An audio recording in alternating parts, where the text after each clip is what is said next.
ನಮಸ್ಕಾರ. ಫ್ರೀಕ್ವೆನ್ಸಿ 90.4 ಮೆಗಾಹರ್ಟ್ಸ್ಗಳಲ್ಲಿ ಕೇಳ್ತಾ ಇದ್ದೀರಾ KLE ಕೃಷಿ ಮಿತ್ರ. ಕೃಷಿ ಅಂದಾಕ್ಷಣ ಎಲ್ಲೋ ಒಂದ್ ಕಡೆ ಹಿಂದೇಟು ಹಾಕ್ತೀವಿ ನಾವು, ಹೌದಲ್ಲ? ಮಣ್ಣನ್ನ ನಂಬಿದವರಿಗೆ ಯಾವತ್ತೂ ಕೂಡ ಸೋಲಿಲ್ಲ ಅನ್ನೋ ಒಂದು ಮಾತಿತ್ತು. ಆದ್ರೆ ಇತ್ತೀಚಿನ ದಿನಗಳಲ್ಲಿ ಸ್ವಯಂಕೃತ ಅಪರಾಧನೂ ಗೊತ್ತಿಲ್ಲ. ಯಾರು ಮಣ್ಣನ್ನು ನಂಬ್ತಾರೋ ಅವರು ಬಹಳಷ್ಟು ಹೆದರ್ತಾರೆ. ಯಾಕೆಂದ್ರೆ ಇದು ಖಂಡಿತವಾಗಿಯೂ ಹೊಟ್ಟೆಪಾಡಿಗೂ ಕೂಡ ಒಂದು ನ್ಯಾಯವನ್ನ ಕೊಡೋದಿಲ್ಲ ಅನ್ನುವಂತ ಒಂದು ಇತ್ತೀಚಿನ ದಿನಗಳ ಬದಲಾವಣೆ. ನಿಸರ್ಗದಲ್ಲಿ ಆಗ್ತಾ ಇರುವಂತಹ ಒಂದು ವೈಪರೀತ್ಯ ಇರಬಹುದು, ಅಥವಾ ರೈತ ಬೆಳೆದಂತ ಒಂದು ಉತ್ಪಾದನೆಗಳಿಗೆ ಮಾರುಕಟ್ಟೆ ಸಿಗದೇ ಇರೋದು ಇರಬಹುದು. ಇದೆಲ್ಲವೂ ಸೇರಿ ರೈತ ಸಮುದಾಯವನ್ನ ಬಹಳಷ್ಟು ಕಂಗೆಡಿಸಿರೋದನ್ನ ನಾವು ನೋಡ್ತೀವಿ. ಇದರ ಫಲವಾಗಿ ಎಲ್ಲೋ ಒಂದ್ ಕಡೆ ಇನ್ನು ಮುಂಬರುವ ದಿನಗಳಲ್ಲಿ ನಮ್ಮ ಯುವ ಪೀಳಿಗೆ ಕೃಷಿ ಅಂದ್ರೆ ಅತ್ತ ಕಡೆ ಮುಖ ಮಾಡದೆ ಓಡಿ ಹೋಗುತ್ತಾ? ಈ ಆತಂಕದ ದಿನಗಳಲ್ಲಿ ಅಲ್ಲಲ್ಲಿ ನಾವು ಬೆಳಕಿನ ಆಶಾಕಿರಣಗಳನ್ನ ನೋಡ್ತೀವಿ. ಇವರು ನಮ್ಮ ಪ್ರಗತಿಪರ ರೈತರು. ತಾವು ತಮ್ಮದೇ ಆದಂತಹ ಸಾಧನೆಯನ್ನ ಮಾಡ್ತಾ, ಕೃಷಿಯಲ್ಲಿ ತಂತ್ರಜ್ಞಾನಗಳನ್ನು ಅಳವಡಿಸಿಕೊಳ್ತಾ, ವೈಜ್ಞಾನಿಕ ರೀತಿಯಲ್ಲಿ ಕೃಷಿಯನ್ನ ಮಾಡ್ತಾ, ಇಲ್ಲ ಭೂಮಿ ಯಾವತ್ತೂ ಕೂಡ ಯಾರನ್ನು ಕೈ ಬಿಡೋದಿಲ್ಲ ಅನ್ನೋ ಒಂದು ಸಂದೇಶವನ್ನ ಕೊಡ್ತಾ ಇರುವಂತಹ ಇಂತಹ ರೈತರ ಸಂದರ್ಶನಗಳು ಈ ಕಾರ್ಯಕ್ರಮದಲ್ಲಿ. ಈ ರೀತಿಯ ಜೀವನದ ಕಥೆಗಳು, ಈ ರೀತಿಯ ಸಾಧನೆಗಳು ಮತ್ತೊಬ್ಬರ ಬದುಕಿಗೆ ಪ್ರೇರಣೆಯಾಗಲಿ. ಯಾವುದೇ ಕಾರಣಕ್ಕೂ ಕೂಡ ಅನ್ನದಾತ ಕಂಗೆಡೋದ್ ಬೇಡ. ಸದಾಕಾಲ ಅನ್ನದಾತ ಸುಖೀಭವನಾಗಿರಲಿ, ಆತನ ಜೀವನದಲ್ಲಿ ಯಾವತ್ತೂ ನೆಮ್ಮದಿಯ ನಗೆ ಇರಲಿ ಅನ್ನೋ ಉದ್ದೇಶಕ್ಕಾಗಿ ಈ ಒಂದು ವೇದಿಕೆ. ಇದೇ ಭರವಸೆಯ ಬೆಳಕನ್ನ ಮೂಡಿಸೋದಕ್ಕೆ ಇವತ್ತು ನಮ್ಮೊಂದಿಗಿದ್ದಾರೆ ಶ್ರೀ ಸುಧೀರ್ ಕತ್ತಿ, ಬೆಲ್ಲದ ಬಾಗೇವಾಡಿ, ಹುಕ್ಕೇರಿ ತಾಲೂಕಾ, ಜಿಲ್ಲಾ ಬೆಳಗಾವಿ. ಹಾಗಾದ್ರೆ ಸುಧೀರ್ ಕತ್ತಿ ಅವರು ಪಂಚಸೂತ್ರಗಳ ಮೂಲಕ ವೈಜ್ಞಾನಿಕ ರೀತಿಯಲ್ಲಿ ಕೃಷಿಯನ್ನ ಪ್ರಾರಂಭ ಮಾಡೋ ಮೂಲಕ ಯಾವ ರೀತಿ ಕೃಷಿಯನ್ನ ತಮ್ಮ ಜೀವನಕ್ಕಾಗಿ ಅಷ್ಟೇ ಅಲ್ಲ ಲಾಭದಾಯಕವಾಗಿಯೂ ಕೂಡ ರೂಢಿಸಿಕೊಳ್ಳಬಹುದು ಅನ್ನೋದಕ್ಕೆ ಒಂದು ಮಾರ್ಗದರ್ಶಿಯಾಗಿದ್ದಾರೆ, ಒಂದು ಪ್ರೇರಣೆ ಕೂಡ. ಇವತ್ತಿನ ಕಾರ್ಯಕ್ರಮದಲ್ಲಿ ನಿಮ್ಮೆಲ್ಲರ ಪರವಾಗಿ ನಾನು ಇವರಿಗೆ ಸ್ವಾಗತ ಕೋರ್ತೀನಿ. ನಮಸ್ಕಾರ ಸರ್. ನಮಸ್ಕಾರ ಸರ್. ಬಹಳಷ್ಟು ಬಾರಿ ಪ್ರಗತಿಪರ ರೈತರನ್ನ ಮಾತಾಡಿಸ್ತೀವಿ ನಾವು. ಎಲ್ಲೋ ಪ್ರತಿಯೊಂದು ಪ್ರಗತಿ, ಪ್ರತಿಯೊಂದು ಸಾಧನೆ ಮತ್ತು ಪ್ರತಿಯೊಂದು ಯಶಸ್ಸಿನ ಹಿನ್ನೆಲೆಯಲ್ಲಿ ಸಾಕಷ್ಟು ನೋವಿನ ಕಥೆಗಳಿರುತ್ತೆ. ಯಾವುದೂ ದಾರಿ ಕೂಡ ಅಷ್ಟೊಂದು ಸುಲಭವಾಗಿರೋದಿಲ್ಲ. ಅದರಲ್ಲೂ ಕೃಷಿ ಅಂದಾಕ್ಷಣ ಇತ್ತೀಚಿನ ದಿನಗಳಲ್ಲಿ ಖಂಡಿತವಾಗಿ ಕೃಷಿ ಅಂದ್ರೆ ಬೇಡ, ಆ ರೈತರ ಸಂಕಷ್ಟವನ್ನು ನೋಡಿ ಜನ ಎಲ್ಲೋ ಹಿಂದೇಟಾಕ್ತಾರೆ. ಇಂಥ ಒಂದು ಸಂದರ್ಭದಲ್ಲಿ ಇಲ್ಲ, ಕೃಷಿಯನ್ನ ಪ್ರೀತಿಯಿಂದ ಮಾಡಿದಾಗ ಸಕ್ಸಸ್ ಅಥವಾ ಒಂದು ಯಶಸ್ಸು ತೀರಾ ಸಹಜವಾಗಿ ಸಿಗಬಹುದು ಅನ್ನೋದನ್ನ ತೋರಿಸಿಕೊಟ್ಟಿದ್ದೀರಾ. ನಿಮ್ಮ ಜೀವನದ ಕಥೆಯನ್ನು ಇವತ್ತಿನ ಕಾರ್ಯಕ್ರಮದಲ್ಲಿ ಒಂದು ಪ್ರೇರಣೆಯಾಗಿ ನಮ್ಮ ಕೃಷಿಕರೊಂದಿಗೆ ಹಂಚಿಕೊಳ್ಳ ಬಯಸ್ತೀನಿ. ಸರ್, 25 ವರ್ಷಗಳಿಂದ ಕೃಷಿಯಲ್ಲಿದ್ದೀರಾ ನೀವು. ಯಾಕಾಗಿ ಕೃಷಿನೇ ನಂಬ್ಕೊಂಡ್ರಿ? ನೀವು ಕೂಡ ಸಾಕಷ್ಟು ಅವಕಾಶಗಳಿತ್ತು, ಬೇರೆ ಏನಾದ್ರೂ ಮಾಡಬಹುದಾಗಿತ್ತು. ಕೃಷಿಯಲ್ಲಿ ಅತಿ ಲಾಭದಾಯಕ ಕೃಷಿ ಇದೆ. ಕೃಷಿಯಲ್ಲಿ ವೈಜ್ಞಾನಿಕವಾಗಿ ಬೆಳೆದರೆ ಮಾತ್ರ ಕೃಷಿಯಲ್ಲಿ ಲಾಭದಾಯಕ ಪಡೆಯುವುದು ಸಾಧ್ಯ. ಇದೇ ತರ ನಾನು ಕೃಷಿಯಲ್ಲಿ 25 ವರ್ಷದಿಂದ ಕಬ್ಬು ಬೆಳೀತಾ ಬಂದಿದ್ದೀನಿ. 25 ವರ್ಷದಿಂದ ವೈಜ್ಞಾನಿಕವಾಗಿ ಎಷ್ಟೋ ಮಾಡಿದ್ರು ನನಗೆ ಸರಿಯಾಗಿ ಮಾರ್ಗದರ್ಶನ ಸಿಗಲಿಲ್ಲ. ಆದ ಕಾರಣ ನನಗೆ ಮಾರ್ಗದರ್ಶನ ಆಗಿ ಶ್ರೀ ರುದ್ರಕುಮಾರ್ ಹಾಲಪ್ಪನವರು, ಸದಲ್ಗದವರು, ಹಾಗೂ ಕೃಷಿ ಭೂಷಣ ಡಾಕ್ಟರ್ ಸಂಜಯ್ ಮಾಣಿ ಅವರು ಅಷ್ಟೇ, ಸಾಂಗ್ಲಿ ಜಿಲ್ಲಾ, ಇವರಿಬ್ಬರು ಗುರುಗಳ ಒಂದು ಮಾರ್ಗದರ್ಶನದಲ್ಲಿ ನಾನು ಕಬ್ಬಿನ ಬೆಳೆಯಲ್ಲಿ ಒಂದು ಸಾಧನೆಯನ್ನು ಮಾಡಲು ಯಶಸ್ವಿಯಾಗಿದ್ದೇನೆ.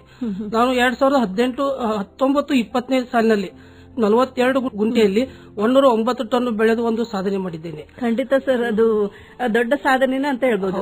ಸರ್, ನೀವು ಇತ್ತೀಚೆಗೆ ಆದಂತ ಒಂದು ಬದಲಾವಣೆ ಅಥವಾ ಕೃಷಿಯಲ್ಲಿ ನಿಮಗೆ ಆದಂತ ಗುರುಗಳು ಸಿಗೋದಕ್ಕಿಂತ ಹಿಂದಿನ ಬಗ್ಗೆ ಮಾತಾಡಬೇಕು ಅಂತಾದ್ರೆ ಸರ್, ಅವಾಗ ಏನೆಲ್ಲ ಬೆಳೀತಿದ್ರಿ ನೀವು? ಅವಾಗ ನಾನು ಕಬ್ಬಿನಲ್ಲಿ ವಿಶೇಷವಾಗಿ ನಮ್ಮ ಏರಿಯಾದಲ್ಲಿ ಉತ್ತರ ಕರ್ನಾಟಕದ ಕಬ್ಬಿನ ಪ್ರಾಮುಖ್ಯತೆ ಇರೋದ್ರಿಂದ ಕಬ್ಬಿನ ಬೆಳೆಯನ್ನು ನಾನು ನಂಬಿ ಕಬ್ಬಿನ ಬೆಳೆಯಲ್ಲಿ ಮಾಡ್ಕೊತಾ ಬಂದಿದ್ದೀನಿ. ಆದರೆ ಕಬ್ಬಿನ ಬೆಳೆಯಲ್ಲಿ ನಾವು ಅವೈಜ್ಞಾನಿಕವಾಗಿ ಮಾಡುವುದರಿಂದ ಎಕರೆಗೆ 40, 50, 60, 70 ಟನ್ ವರೆಗೆ ನಾವು ಮೊದಲು ಬೆಳೀತಾ ಇದ್ದೀವಿ. ಒಂದು ಸಲ 2018-19 ಸಾಲಿನಲ್ಲಿ ಧಾರವಾಡ ಕೃಷಿ ಮೇಳದಲ್ಲಿ ಡಾಕ್ಟರ್ ರುದ್ರಕುಮಾರ್ ಹಾಲಪ್ಪನವರು ಅಲ್ಲಿ ಕೆಲವೊಂದು ರೈತರನ್ನು ಪರಿಚಯಿಸಿದಾಗ ಅವರು ರೈತರಿಗೆ ಮಹಾರಾಷ್ಟ್ರದ ಕೆಲವೊಂದು ಎಲ್ಲ ರೈತರು ಪರಿಚಯಿಸಿ ಅಲ್ಲಿ ಮಾಡಿದಾಗ ಅವರು 120, 130, 140, ಸಂಜೆ ಮಣ್ಣು 168 ಟನ್ ಎಕರೆಗೆ 168 ಪ್ರತ್ಯಕ್ಷವಾಗಿ ಬೆಳೆದು ಇಡೀ ದೇಶದಲ್ಲಿ ಒಂದು ರೆಕಾರ್ಡ್ ಮಾಡಿದ್ದಾರೆ. ಅವರದೆಲ್ಲ ಒಂದು ವಿಚಾರ ಮಾಡಿಕೊಂಡು ಅವರು ಹೇಗೆ ಮಾಡ್ತಿದ್ದಾರೆ, ನಾವು ಯಾವ ಟೈಪ್ ಮಾಡ್ತಾ ಇದ್ದೀವಿ, ಅವರ ಭೂಮಿ ಹೇಗಿದೆ, ನಮ್ಮ ಭೂಮಿ ಹೇಗಿದೆ, ಅದನ್ನು ಒಂದು 8ರಿಂದ 10 ತಿಂಗಳ ಮಟ್ಟಿಗೆ ನಾವು ಸ್ಟಡಿ ಮಹಾರಾಷ್ಟ್ರಕ್ಕೆ ಅಪ್ ಟು ಸಾಂಗ್ಲಿ ಜಿಲ್ಲಾ, ಸಾತಾರ ಡಿಸ್ಟಿಕ್, ಆಮೇಲೆ ಎಲ್ಲ ಮಹಾರಾಷ್ಟ್ರದಲ್ಲಿ ತಿರುಗಾಡಿ ಕೆಲವೊಂದು ಪ್ರಗತಿಪರ ರೈತರ ವಿಸಿಟ್ ಮಾಡಿ ಅವರು 110 ಟನ್, 120 ಟನ್ ಪ್ರತಿ 15-20 ವರ್ಷದಿಂದ ಬೆಳತಾ ಬಂದಿದ್ದಾರೆ. ಅದನ್ನು ನಾನು ಕಂಪ್ಯೂಟರ್ ಸ್ಟಡಿ ಮಾಡಿಕೊಂಡು ಅಗ್ರಿಕಲ್ಚರ್ ಸೇತಿಗೆ ಮಾಡಬೇಕಾದ್ರೆ ಒಂದು ಸಾಧಾರಣ ಸೇತಿಗೆ ಮಾಡೋದಂತಲ್ಲ, ಅದೊಂದು ಪ್ರಾಜೆಕ್ಟ್ ಅಂತ ತಿಳ್ಕೊಂಡು ಒಂದು ಯಾವುದೇ ಒಂದು ಶುಗರ್ ಫ್ಯಾಕ್ಟರಿಯಲ್ಲಿ, ಯಾವುದೇ ಒಂದು ದೊಡ್ಡ ಫ್ಯಾಕ್ಟರಿಯಲ್ಲಿ ಒಂದು ಪ್ರೊಡಕ್ಷನ್ ಮಾಡಬೇಕಾದ ಯಾವ ಟೈಪ್ ಅವ್ರಿಗೊಂದು ಇದು ಪ್ಲಾನ್ ಮಾಡ್ತಾರೆ ಇಂಜಿನಿಯರ್ಗಳು ಹಾಗೂ ಇವರು. ಅದರ ಪ್ರಕಾರ ನಾನು ಏನ್ ಮಾಡಿದೆ, ಕೆಲವೊಂದು ರೈತರನ್ನು ಸೈಂಟಿಫಿಕ್ ಆಗಲಿ, ಆಮೇಲೆ ವೈಜ್ಞಾನಿಕವಾಗಲಿ, ಪ್ರಗತಿಪರ ರೈತರು, ಇದರಲ್ಲಿ ಕೃಷಿ ಅಧಿಕಾರಿಗಳು ಹಾಗೂ ಇದರಲ್ಲಿ ಕೃಷಿ ವಿಜ್ಞಾನಿಗಳು ಇವರನ್ನೆಲ್ಲ ಸಂಪರ್ಕಿಸಿ ಮಣ್ಣಿನ ಫಲವತ್ತತೆ ಹಾಗೂ ಯಾವ ಬೆಳೆಗಳಲ್ಲಿ ಏನು ಬದಲಾವಣೆ ಮಾಡಿಕೊಳ್ಳಬಹುದು ಎಂದು ತಿಳಿದುಕೊಂಡು ನಾನು ಈ ಒಂದು ಇದರಲ್ಲಿ ಕೈ ಹಾಕಿದೆ. 2018-19-20ರಲ್ಲಿ ಒಂದು ಪ್ಲಾಟ್ ಮಾಡಬೇಕಂತ 42 ಗುಂಟೆಯಲ್ಲಿ ನಾನು ಪ್ರಾರಂಭ ಮಾಡಿದೆ. ಆ ಪ್ರಾರಂಭ ಮಾಡಿದಾಗ ಇವರೆಲ್ಲರೂ ಒಂದು ವಿಚಾರ ಇಟ್ಟುಕೊಂಡು ನಾನು ಮಾಡಿದಾಗ ಒಂದು ಸಕ್ಸೆಸ್ಫುಲ್ ಆಗಿ 142 ಗುಂಟೆಯಲ್ಲಿ 109 ಟನ್ ಬೆಳೆಯಲು ಸಾಧನೆ ಆಯಿತು. ಸರ್, ಅದಕ್ಕಿಂತ ಸ್ವಲ್ಪ ಹಿಂದೆ ಹೋಗಿ ಬಯಸ್ತೀನಿ. ಸಾಧನೆ ಕಥೆಯನ್ನ ನಾವು ಕೇಳಿದ್ವಿ, ಆದ್ರೆ 25 ವರ್ಷಗಳ ಹಿಂದೆ ಹೋಗಿ ಬಯಸ್ತೀನಿ. ಆಗ ನಿಮ್ಗೆ ಯಾವತ್ತೂ ಅನಿಸ್ಲಿಲ್ಲ ಸರ್ ನಾನು ಕೃಷಿ ಬಿಟ್ಟು ಬೇರೆ ಏನಾದ್ರೂ ಮಾಡಬೇಕು? ಯಾಕೆಂದ್ರೆ ಇತ್ತೀಚಿನ ವರ್ಷಗಳಲ್ಲಿ ಕೃಷಿಗೆ ಅಷ್ಟಾಗಿ ಸ್ಕೋಪ್ ಇಲ್ಲ. ಕಬ್ಬನ್ನ ಬೆಳೆದ್ರು ಅಥವಾ ಈ ಕಮರ್ಷಿಯಲ್ ಕ್ರಾಪ್ಸ್ ಅಂತ ನಾವೇನ್ ಹೇಳ್ತೀವಿ ಇವುಗಳನ್ನು ಬೆಳೆದ್ರು ಕೂಡ ಮಾರುಕಟ್ಟೆ ರೈತನ ಕೈ ಹಿಡಿತಾ ಇರಲಿಲ್ಲ. ಸೊ ನಿಮ್ಗೆ ಯಾವತ್ತೂ ಅನಿಸ್ಲಿಲ್ಲ ಸರ್ ಬೇರೆ ಏನಾದ್ರೂ ಮಾಡಬೇಕು ಅಂತ? ಬೇರೆ ಮಾಡ್ಬೇಕು ಅನಿಸ್ತು, ಆದ್ರೂ ನಮ್ದು ಕೃಷಿ ಪ್ರಧಾನ ಕುಟುಂಬ. ನಾವು ಏನಾದ್ರೂ ಕೃಷಿಗಾಗಿ ನಾವು ನಮ್ಮ ತಂದೆಯವರು ನಮ್ಮ ಅಜ್ಜದಿಂದ ಕಾಲದಿಂದ ಕೃಷಿಯಾಗಿ ನಂಬಿಕೊಂಡು ಬಂದವರು. ಹೀಗಾಗಿ ನಾನು ಕೃಷಿಯಲ್ಲಿ ಏನಾದ್ರು ಸಾಧನೆ ಮಾಡ್ಬೇಕಂತ ಹೇಳಿ ನಮ್ಮ ತಂದೆಯವರು ತೀರಿಕೊಂಡ ನಂತರ ನಾನು ಕಬ್ಬಿನ ಬೆಳೆಯಲ್ಲಿ ಒಂದು ಸಾಧನೆ ಮಾಡ್ಕೋತಾ ಬಂದಿದ್ದೀನಿ. ಅವಾಗ ಪ್ರಾರಂಭದಲ್ಲಿ 40-45 ಟನ್ ಬೆಳಿತೀನಿ. ಆದ್ರೂ ಅದರಲ್ಲಿ ಏನೋ ಒಂದು ಸುಧಾರಣೆ ಮಾಡ್ಕೋಬೇಕು ಮತ್ತು ಇದರಲ್ಲಿ ಇಳುವರಿಯಲ್ಲಿ ಹೆಚ್ಚು ಮಾಡ್ಕೋಬೇಕು. ಪ್ರತಿಯೊಬ್ಬ ರೈತ ಇಳುವರಿಯಲ್ಲಿ ಯಾವುದೇ ಒಂದು ಬೆಳೆಯಲ್ಲಿ ಇಳುವರಿ ಹೆಚ್ಚು ಮಾಡ್ಕೊಂಡ್ರೆ ಯಾವುದೂ ಇದರಲ್ಲಿ ನುಕ್ಸಾನ್ ಅಂತ ಯಾವ್ದಾಗಂಗಿಲ್ಲ. ಇಳುವರಿ ಹೆಚ್ಚು ಮಾಡ್ಕೊಂಡ್ರೆ, ಆದ್ರೆ ಇಳುವರಿ ಇಳುವರಿ ಹೆಚ್ಚು ಮಾಡ್ಕೊಂಡ್ರೆ ರೇಟ್ ಕಮ್ಮಿ ಸಿಕ್ಕೂ ಲಾಭದಾಯಕ ಆಗುತ್ತೆ. ಹಾಗೂ ಮಾರ್ಕೆಟ್ ನಲ್ಲಿ ಸರಿಯಾಗಿ ಸಿಗ್ಲಿಲ್ಲ ಅಂದ್ರೂ ಕರೆಕ್ಟ್ ಅಂದ್ರೆ ನಮ್ಗೆ ಲಾಭದಾಯಕ ಆಗುತ್ತೆ. ಅದರ ಸಂಬಂಧ ಏನೋ ಒಂದು ಪ್ರಾಮುಖ್ಯತೆ ಇಟ್ಟರೆ ಯಾವುದೋ ಒಂದು ಬೆಳೆಯಲ್ಲಿ ಇಳುವರಿ ಹೆಚ್ಚು ಮಾಡಿಕೊಳ್ಳೋದು ಒಂದೇ ಒಂದು ಗುರಿ ಇಟ್ಟುಕೊಂಡು ಅದಕ್ಕೆ ಯಾವ ಟೈಪ್ ಮಾಡ್ರೆ ಆಗ್ತೈತೆ ಅನ್ನೋದು ಇದು ಒಂದು ನಾ ತಿಳ್ಕೊಂಡು ಅವಾಗಿಂದ 40 ಟನ್ ಇದ್ದಿಂದ 50 ಟನ್ನು 60 ಟನ್ನು 70 ಟನ್ನು ಅತಿ ಹೈಯೆಸ್ಟ್ ಅದು 80 ಟನ್ ಮಾತ್ರ ನಾನು ಎಷ್ಟೇ ಪ್ರಯತ್ನ ಪಟ್ಟರು 80 ಟನ್ ಮಾತ್ರ ಬೆಳೆದ್ನಿ. ಅದಕ್ಕೆ ಮುಂದಿನ ಬೆಳೆಯಕ್ ಆಗ್ಲಿಲ್ಲ ಅವಾಗಿನ ದಿನಗಳಲ್ಲಿ. ಸರ್, ನಿಮ್ಮ ತಂದೆಯವರು ಆಗ ಏನ್ ಬೆಳಿತಿದ್ರು? ಅವರು ಕೂಡ ಕಬ್ಬನ್ನೇ ಬೆಳೀತಾ ಇದ್ರು? ಅವಾಗೂ ಕೂಡ ನಮ್ಮ ತಂದೆಯವರು ಮೊದಲಿಂದ ಕಬ್ಬನ್ನು ಬೆಳೀತಿದ್ರು. ನಮ್ಮ ಅಜ್ಜನವರು ಕಬ್ಬನ್ನು ಬೆಳೀತಿದ್ರು. ಮೊದಲಿಂದ ನಮ್ಮ ಏರಿಯಾದಲ್ಲಿ ಎಲ್ಲ ಕಬ್ಬ ಬೆಳ್ಕೊತ ಬಂದರೆ ಕಬ್ಬಿಂದ ಮೇನ್ ನಮ್ಮ ಪ್ರಾಮುಖ್ಯತೆ. ಸರ್, ಹಾಗಾದ್ರೆ ಕಬ್ಬನ್ನ ಬೆಳೀತಾ ಇದ್ರಿ, ನೀವು ಯಾವತ್ತಾದ್ರೂ ವಿಚಾರ ಮಾಡಿದ್ರ ಯಾಕಾಗಿ ಇಷ್ಟೇ ಕಡಿಮೆ ಕಬ್ಬು ಬೆಳೆಯುತ್ತೆ? ಯಾಕೆಂದ್ರೆ ನೀವು ಒಂದು ಕೃಷಿಯನ್ನು ಕೂಡ ಒಂದು ಯೋಜನೆಯ ರೂಪದಲ್ಲಿ ಮಾಡಬೇಕು ಅಂತ ನಂಬಿದವರು. ಯಾವ ರೀತಿ ಆಗ್ಲೇ ಹೇಳಿದ್ರಿ, ನೀವು ಪ್ರಾಜೆಕ್ಟ್ ಗಳನ್ನ ಯಾವ ರೀತಿ ಮಾಡ್ತಾರೋ, ಪ್ರಿಪರೇಷನ್ ಯಾವ ರೀತಿ ಮಾಡ್ತಾರೋ, ಸಿದ್ಧತೆಗಳು ಕೃಷಿಗೂ ಕೂಡ ಬೇಕು. ತೀರಾ ಮಳೆ ಬಂದಾಯ್ತು ಅಥವಾ ಮಳೆಗಾಲ ಬಂದಾಯ್ತು, ನಾವು 4 ಬೀಜ ಹಾಕಿದ್ವಿ ಅಷ್ಟಂದ್ರೆ ನಡೆಯೋದಿಲ್ಲ. ಕೃಷಿಯೂ ಕೂಡ ಸಾಕಷ್ಟು ಸಮಯವನ್ನ ಬೇಡುತ್ತೆ, ಡೆಡಿಕೇಶನ್ ಅನ್ನ ಬೇಡುವಂತ ಒಂದು ದಿನಗಳಿದು. ಸೊ ಈ ಒಂದು ವಿಚಾರ ಯಾವ ರೀತಿ ತಿಳ್ಕೊಂಡ್ರಿ, ಏನೆಲ್ಲ ಮಾಡಬಹುದು ಅಂತ? ಈ ಗುರುಗಳು ಅಂತ ನೀವೇ ಹೇಳ್ತೀರಿ, ಅವ್ರು ಬರೋದಕ್ಕಿಂತ ಮುಂಚೆ ಏನಾದ್ರು ಸ್ಟಡಿ ಮಾಡಿದ್ರಾ ಅಂತ? ಅದಕ್ಕಿಂತ ಮೊದಲಾದ್ರೂ ನಾನು ಸ್ಟಡಿ ಮಾಡ್ತಾ ಕೃಷಿಯಲ್ಲಿ ಸ್ಟಡಿ ಮಾಡ್ತಾ ಬುಕ್ಗಳನ್ನು ಓದೋದು, ಕೃಷಿಯಲ್ಲಿ ಸ್ಟಡಿ ಮಾಡ್ತಾ ಬಂದಿನಿ. 2010-11ನೇದಲ್ಲಿ ನನ್ನ ETV ಅನ್ನದಾತದಲ್ಲಿ ಕೂಡ ನಾ ಕಾರ್ಯಕ್ರಮ ಕೊಟ್ಟಿದ್ದೀನಿ. ಅವಾಗ ಸುದಕ ನಾವು ಕಂಪೋಸ್ಟ್ ಗೊಬ್ಬರ ಬಗ್ಗೆ ಹೆಚ್ಚು ಪ್ರಾಮುಖ್ಯತೆ ಕೊಟ್ಟಿನಿ. ನಮ್ಮಲ್ಲೇ ಕಡಿಮೆ ಖರ್ಚಿನಲ್ಲಿ ಕಾಂಪೋಸ್ಟ್ ಗೊಬ್ಬರ ತಯಾರಿಸು ಘಟಕವನ್ನು ಮಾಡಿದ್ದೀನಿ. ಅವಾಗ ETV ಅನ್ನದಾತದಲ್ಲಿ ಕಾರ್ಯಕ್ರಮ ಕೊಟ್ಟಿದ್ದೀನಿ. ಆಮೇಲೆ ಅಂತರ್ ಬೇಸಾಯ ಬಗ್ಗೆ ಕಬ್ಬು ಒಂದೇ ಆಧಾರಿತ ಅಲ್ಲ, ಅದರ ಅಂತರ ಬೇಸಾಯ ಕೂಡ ಬಹಳಷ್ಟು ಬರೋ ಸಾಧ್ಯತೆ ಇದೆ. ಅಂತರ ಬೇಸಾಯ ಪದ್ಧತಿಯನ್ನು ನಾವು 10 ವರ್ಷದಿಂದ ಮಾಡ್ತಾ ಬಂದಿದ್ದೀನಿ. ಅದು ಒಂದೇ ಕಬ್ಬು ಬೆಳೆಯಲ್ಲಿ ನಾವು ಆಧಾರಿತವಾಗಿ ಇಟ್ಕೊಂಡ್ರೆ ಕಬ್ಬು ಏನಾದ್ರು ಅಂತರ ಬೇಸಾಯವಾಗಿ ನಮಗೂ ಮತ್ ಉತ್ಪನ್ನ ಹೆಚ್ಚು ಬರ್ಬೇಕಂತ ತಿಳ್ಕೊಂಡು ಅವಾಗಿಂದ ನಾ ಮಾಡ್ಕೋತಾ ಬಂದಿದ್ದೀನಿ. ಆದ್ರೆ ಈಗೀಗ ಏನಾಯ್ತು, ವಿಶೇಷವಾಗಿ ಕಬ್ಬಿನಲ್ಲೇ ಮಾತ್ರ ಹೆಚ್ಚು ನಾವು ಒತ್ತು ಕೊಟ್ಟು ಕಬ್ಬನ್ನು ಹೆಚ್ಚು ಬೆಳೆಯುವಲ್ಲಿ ಪ್ರಯತ್ನ ಮಾಡ್ತಾ ಇದ್ದೀವಿ. ಸರ್, ಈಗ ಕಬ್ಬನ್ನ ಬೆಳೆಯೋದಕ್ಕೂ ಮತ್ತು ಇತರ ಕೃಷಿಗೂ ಕೂಡ ಬಹಳಷ್ಟು ವ್ಯತ್ಯಾಸ ಇರುತ್ತಾ ಸರ್? ಈಗ ಅನ್ಕೊಳ್ಳಿ, ಯಾವ್ದೋ ಒಬ್ಬ ರೈತ ಇದುವರೆಗೂ ಕಬ್ಬನ್ನ ಬೆಳೆದೇ ಇಲ್ಲ, ಅವನಿಗೆ ಬೆಳಿಬೇಕು ಅಂತ ಇದೆ, ಅಂತವ್ರಿಗೆ ಏನ್ ಹೇಳ್ಬಯಸ್ತೀರಾ? ಯಾವ ರೀತಿ ಶುರು ಮಾಡ್ಬೇಕು ಅವರು ಅಂತ? ಕಬ್ಬನ್ನು ನೀವು ಬೆಳೆಯಬೇಕಾದ್ರೆ ಪ್ರತಿಯೊಬ್ಬ ರೈತ ಯಾವುದೇ ಒಂದು ಬೆಳೆ ಮಾಡಬೇಕಾದ್ರೆ ಪಂಚಸೂತ್ರ ಅಂತ ಹೇಳಿದ್ನಿ, ಪಂಚಸೂತ್ರ ಅನುಸರಿಸಬೇಕು. ನೀವು ಪಂಚಸೂತ್ರವನ್ನು ಎಲ್ಲಿವರೆಗೆ ಅನುಸರಿಸ್ತೀರಿ, ನೀವು ಇವತ್ತೊಂದು ಕೃಷಿಯಲ್ಲಿ ಇವು 5 ಸೂತ್ರವನ್ನು ಪ್ರತಿ ರೈತರು ಅದನ್ನು ಸಾಧನೆ ಪಂಚಸೂತ್ರ ಪ್ರತಿ ವರ್ಷ ನೀವು ಕರೆಕ್ಟ್ ಆಗಿ ಅದನ್ನು ಮೇಂಟೈನ್ ಮಾಡ್ರಿ.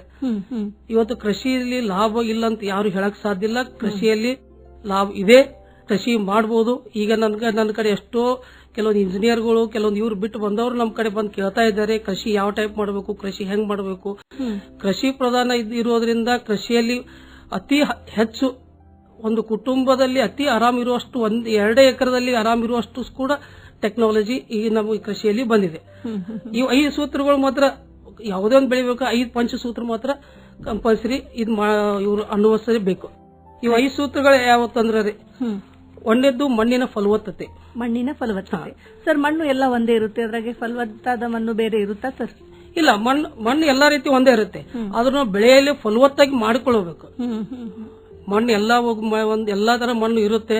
ಆದ್ರೆ ಎಲ್ಲರೂ ಮೊದಲಿಂದ ಏನಾಗಿದೆ, ಗೊಬ್ಬರ ಹಾಕಿ ಕಾಂಪೋಸ್ಟ್ ಸರ್ಕಾರಿ ಗೊಬ್ಬರಗಳನ್ನು ಔಷಧಗಳನ್ನು ಅತಿಯಾಗಿ ಬೆಳೆಸಿ ನಾವು ಮಣ್ಣಿನ ಫಲವತ್ತತೆ ಕಳೆದುಕೊಂಡಿದ್ದೇವೆ. ಅದ್ರ ಸಂಬಂಧ ನಾವು ಏನ್ ಮಾಡ್ಬೇಕಂತ ಮಣ್ಣಿನ ಫಲವತ್ತತೆ ಇಂಪಾರ್ಟೆಂಟ್ ಕೊಡಬೇಕು. ಹಾಗಾದ್ರೆ ಯಾವ ರೀತಿ ಗೊಬ್ಬರವನ್ನ ಹಾಕಿ ಅದು ತನ್ನ ಸಾರವನ್ನ ಕಳೆದುಕೊಂಡಿದೆ, ಮತ್ತೆ ವಾಪಸ್ ಅದಕ್ಕೆ ಶಕ್ತಿಯನ್ನ ತುಂಬಬೇಕು. ನಂತರ ನಾವು ಬೆಳೆ ಮಾಡಬೇಕಾಗುತ್ತೆ. ಎಲ್ಲೋ ಒಂದ್ ಕಡೆ ಒಬ್ಬ ಹೆಣ್ಣು ಗರ್ಭಾವಸ್ಥೆಗೂ ಮುಂಚೆ ಅದಕ್ಕೆ ಸಿದ್ಧತೆಯನ್ನ ಮಾಡ್ಕೊಳ್ಬೇಕು ಅಂತ ಹೇಳ್ತಾರೆ. ಅದೇ ರೀತಿ ಭೂಮಿಗೂ ಕೂಡ ಒಂದು ಮಣ್ಣಿನ ಫಲವತ್ತತೆ ಬಹಳ ಇಂಪಾರ್ಟೆಂಟ್. ಮಣ್ಣಿನ ಫಲವತ್ತತೆ ತಯಾರು ಮಾಡಬೇಕಾದ್ರೆ ಪ್ರತಿಯೊಬ್ಬರು ಇದು ಮಣ್ಣಿನ ಫಲವತ್ತತೆಯಲ್ಲಿ ಒಂದು ಫೇಲ್ ಆಗದಿದ್ದ ಕಾರಣ ಅಂದ್ರೆ ಅದಕ್ಕೆ ರೆಸ್ಟ್, ಸಂಪೂರ್ಣವಾಗಿ ಅದಕ್ಕೆ ರೆಸ್ಟ್ ಯಾರು ಕೊಡೋದಿಲ್ಲ. ಇವತ್ತು ಕಬ್ಬು ತಕ್ಕೊಂಡು ಗೊಂಜಾಳ ಹಾಕೋದು, ಗೊಂಜಾಳ ತೆಗೆದು ಸೋಯಾಬೀನ್ ಹಾಕೋದು, ಸೋಯಾಬೀನ್ ತೆಗೆದು ಕಬ್ಬು ಹಾಕೋದು. ಒಂದು ಪ್ರಾಣಿ ಪಕ್ಷಿ ಮನುಷ್ಯನ ಸುಖ ಎಷ್ಟೊಂದು ರೆಸ್ಟ್ ಒಂದು ಮುಖ್ಯ ಇರೋ ಅಷ್ಟೇ ಮಣ್ಣಿಗೂ ಅಷ್ಟೇ ಮುಖ್ಯ. ಅಟ್ಲೀಸ್ಟ್ ಒಂದು ವರ್ಷದಲ್ಲಿ 2 ವರ್ಷದಲ್ಲಿ ಮುಂದೆ 2ರಿಂದ 3 ತಿಂಗಳು, ಬೇಸಿಗೆ ಕಾಲದಲ್ಲಿ ಒಂದು 2ರಿಂದ 3 ತಿಂಗಳು ಅದಕ್ಕೆ ಮಣ್ಣಿಗೆ ವಿಶ್ರಾಂತಿ ಕೊಡಬೇಕು. ವಿಶ್ರಾಂತಿ ಕೊಟ್ಟಾಗ ಮಾತ್ರ ನಾವು ಮುಂದಿನ ಬೆಳೆ ಮಾಡಲು ಒಳ್ಳೆ ಒಂದು ಉದಾಹರಣೆ ಆಗುತ್ತೆ. ಅಂದ್ರೆ ಬೆಳೆ ಚೆನ್ನಾಗಿ ಬರುತ್ತೆ. ಮಣ್ಣಿನ ಫಲವತ್ತತೆ ಬಗ್ಗೆ ಬಹಳ ಇಂಪಾರ್ಟೆಂಟ್ ಎಲ್ಲರೂ ಕೊಡಬೇಕು. ಮಣ್ಣಿನ ಆರೋಗ್ಯ ತಿಳ್ಕೋಬೇಕು.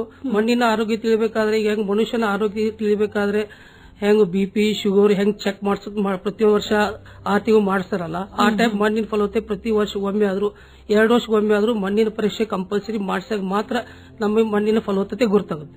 ಸರ್, ಮಣ್ಣಿನ ಪರೀಕ್ಷೆ ಅಂತ ಹೇಳಿದ್ರಿ ನೀವು, ಎಲ್ಲಿ ಮಾಡಿಸ್ಬೇಕು ಸರ್ ರೈತರು? ಅದಕ್ಕೆ ಮಣ್ಣಿನ ಫಲವತ್ತತೆ ಈಗ ನೀವು ಕೃಷಿ ಅಧಿಕಾರಿಗಳು ಭೇಟಿ ಆದರೆ ಅಲ್ಲೇ ಅವ್ರ ಕೃಷಿ ಅಧಿಕಾರಿಗಳು ಹುಬ್ಳಿ ಜಾಗ ಏರಿಯಾದಲ್ಲಿ ಒಂದೊಂದು ಮಣ್ಣಿನ ಪರೀಕ್ಷೆ ಇಟ್ಕೊಂಡಾದ್ರ, ಇಲ್ಲ ಗೋಕಾಕ್, ನಮ್ ನಿಯರೆಸ್ಟ್ ಗೋಕಾಕ್ APMC ಇದರಲ್ಲಿ ಕರ್ನಾಟಕ ಸರ್ಕಾರದ ಮಣ್ಣಿನ ಪರೀಕ್ಷೆ ಕೇಂದ್ರ ಬಹಳ ವರ್ಷದಿಂದ ಇದೆ.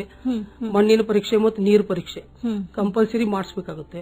ಪ್ರತಿಯೊಬ್ಬ ರೈತ ಕಂಪಲ್ಸರಿ ಮಾಡಿಸಬೇಕಾಗುತ್ತೆ. ಇದು ಎಷ್ಟು ದಿನಗಳಿಗೊಮ್ಮೆ ಮಾಡಿಸಬೇಕು?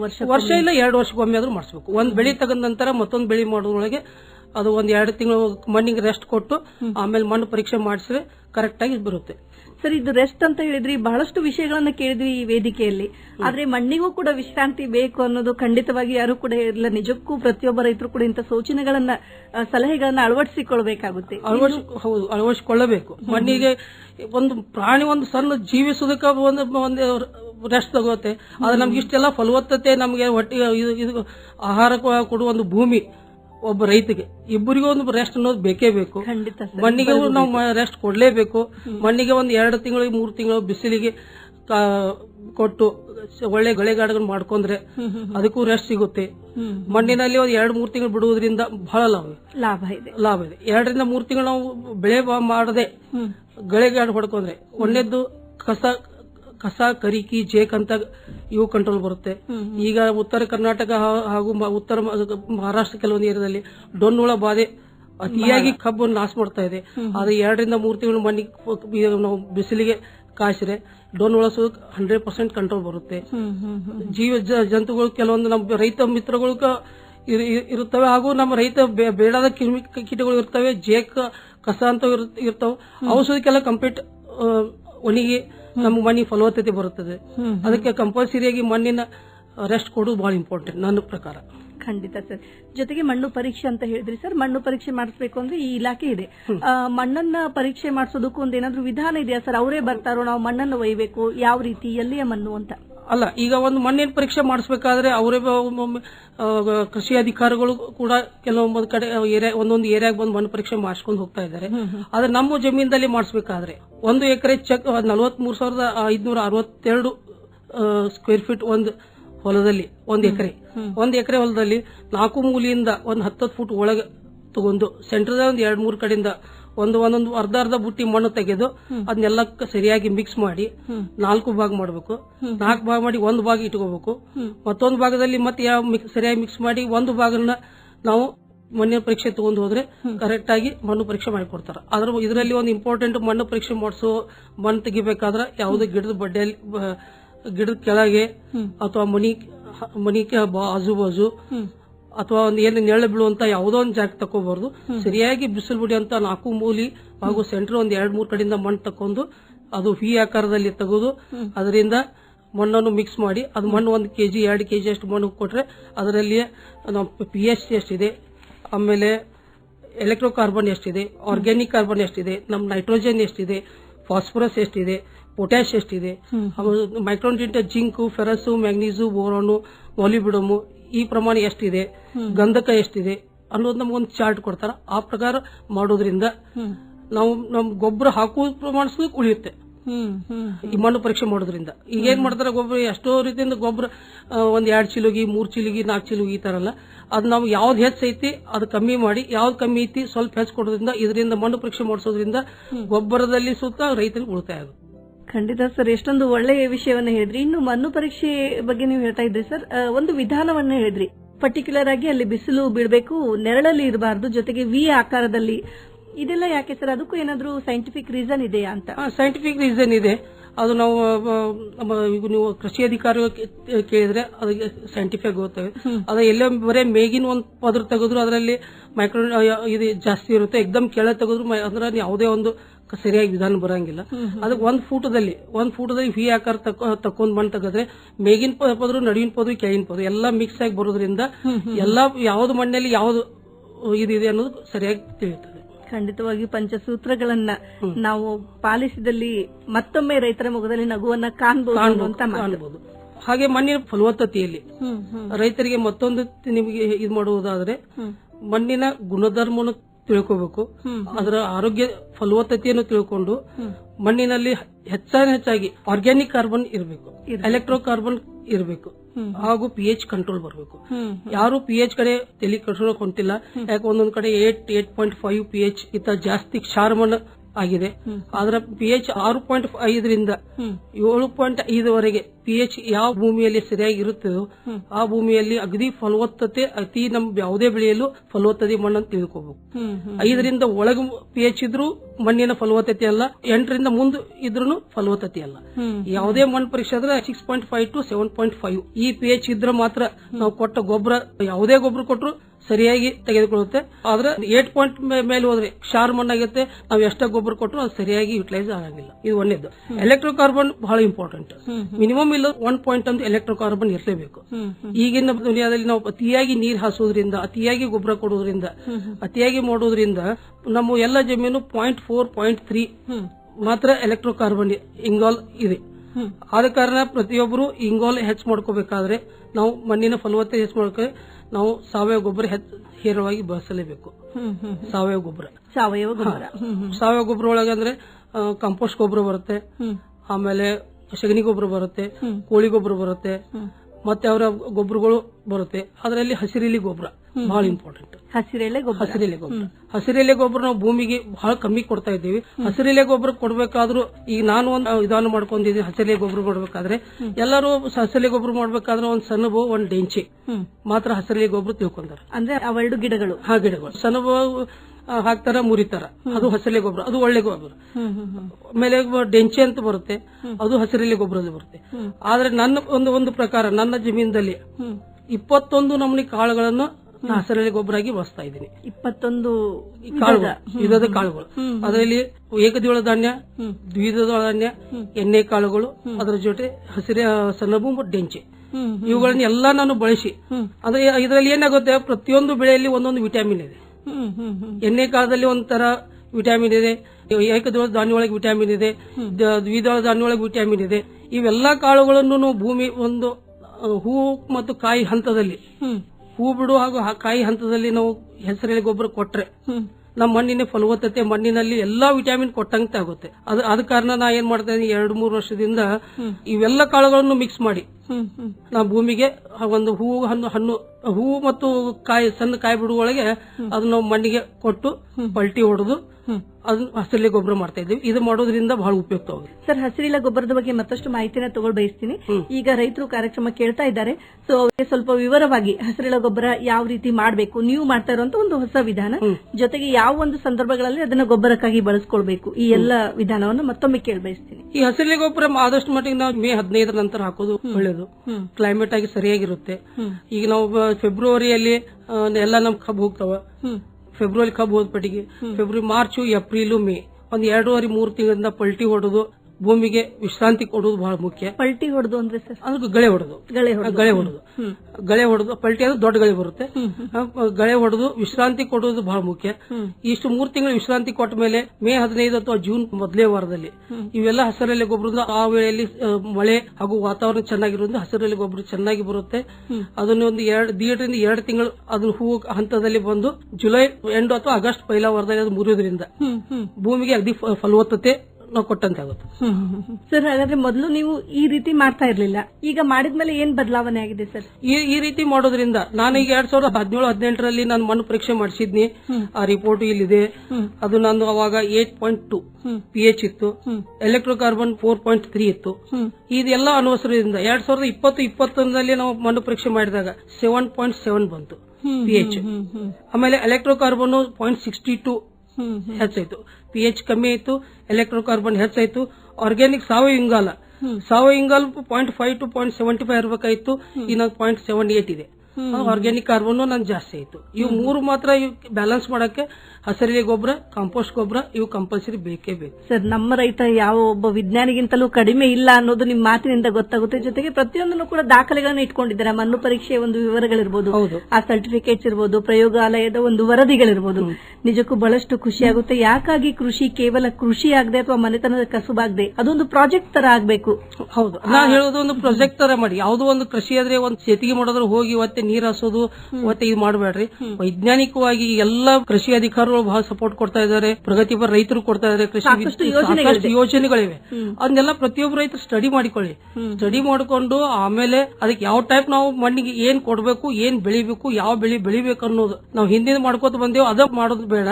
ಇದು ನಮ್ಮ ಮಣ್ಣಿಗೆ ಯಾವ್ದು ಸೂಟ್ ಇದೆ, ಯಾವ ನಮ್ಮ ಕ್ಲೈಮೇಟ್ ಯಾವ್ದು ಬೆಳೆ ಬರುತ್ತೆ, ಅದ್ರ ನಮ್ಮ ಉತ್ತರ ಕರ್ನಾಟಕದಲ್ಲಿ ಕಬ್ಬು ವಿಶೇಷವಾಗಿ ಅಂದ್ಕೊಂಡು ನಾವು ಕಬ್ಬಿಗೆ ನಾವು ಹೆಚ್ಚು ಪ್ರಾಮುಖ್ಯತೆ ಕೊಡ್ತಾ ಇದ್ದೀವಿ. ಅದೇ ನಾವು ವಿಜಯಪುರ ಡಿಸ್ಟಿಕ್ ಹೋದ್ರೆ ಅಲ್ಲಿ ಹಾರ್ಟಿಕಲ್ಚರ್ ಎಲ್ಲ ದ್ರಾಕ್ಷಿ ಇವೆಲ್ಲ ಬೆಳಿತಾರೆ. ಅಲ್ಲಿ ನಾವು ಹೋಗಿ ಕಬ್ಬು ಬೆಳಿತೇವೆ ಅಂತಂದ್ರೆ ಅಷ್ಟು ಸಕ್ಸಸ್ಫುಲ್ ಆಗಂಗಿಲ್ಲ. ಅದೇ ರೀತಿ ನಾವು ಧಾರವಾಡ ಈ ಸೈಡ್ ಹೋದ್ರೆ ದ್ವಿದಳ ಧಾನ್ಯಕ್ಕೆ ಹೆಚ್ಚು ಪ್ರಾಮುಖ್ಯತೆ ಇದೆ. ಅದಕ್ಕೆ ಅವ್ರವ್ರು ಏರಿಯಾದಲ್ಲಿ ಅವ್ರವ್ರ ಒಂದು ಇದಕ್ಕೆ ಸರಿಯಾಗಿ ಅವರು ಕೇಳ್ಕೊಂಡು ತಮ್ಮ ಜಮೀನಿಗೆ ಆದಂಗೆ ಕೇಳ್ಕೊಂಡು ಬೆಳೆ ಮಾಡೋದು ಪ್ರಾಮುಖ್ಯತೆ ಒಳ್ಳೇದು. ಆಯಾ ಪ್ರಾದೇಶಿಕ ಮಣ್ಣಿಗೂ ಕೂಡ ಬೇರೆ ಬೇರೆ ಇರುತ್ತೆ. ಜೊತೆಗೆ ಆ ವಾತಾವರಣ ಕೂಡ ಆಯಾ ಬೆಳೆಗೆ 90.4 ಮೆಗಾಹರ್ಟ್ಸ್ಗಳಲ್ಲಿ ಕೆಎಲ್ಇ ಕೃಷಿ ಮಿತ್ರ ಕಾರ್ಯಕ್ರಮ ಪ್ರಸಾರವಾಯಿತು. ನಮ್ಮೊಂದಿಗಿದ್ರು ಶ್ರೀ ಸುಧೀರ್ ಕತ್ತಿ, ಪ್ರಗತಿಪರ ರೈತರು, ಬೆಲ್ಲದ ಬಾಗೇವಾಡಿ, ಹುಕ್ಕೇರಿ ತಾಲೂಕು, ಜಿಲ್ಲೆ ಬೆಳಗಾವಿ. ಮತ್ತೆ ಬರ್ತೀನಿ ಮತ್ತೊಂದು ಕಾರ್ಯಕ್ರಮದಲ್ಲಿ. ಕೇಳ್ತಾ ಇರಿ ಪ್ರೀತಿಯಿಂದ ವೇಣುಧ್ವನಿಯನ್ನ. ಇದು ಕೆಎಲ್ಇ ಕನಸು. ನಮಸ್ಕಾರ.